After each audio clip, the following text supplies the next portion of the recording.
from nobody to somebody. Mimi sikuwa natarajia naweza fanya hiki kitu. Now from starting from today ndo naanza kufanya. So usijilimit. You can do this. It will take places. You can go to Sam's page, check out what when you are on testimonies there. People are making it here, and it's online. Maisha ni online. Maisha ni online. Wow, you have a website. How does that feel like? Woo! My own website. Your own website. Tell us what's your website name. My website name is www.alexlin.com. Can you imagine? She's the newest website owner right now.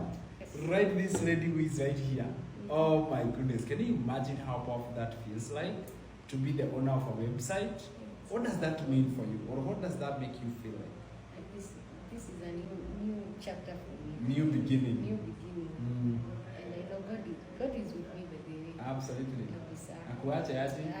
Aniache. Wewe na God hivi. Kwa hivi. Mshikana hivi. Mshikana. Hawezi kuacha. I want to say I wish you all the best. And for moms who are watching this, I want them to follow your path. Right? Let them follow you. Take that step. Take that bold step. It's a step of faith that you put it and you make a dedicated decision that I'm doing this no matter what. Guys,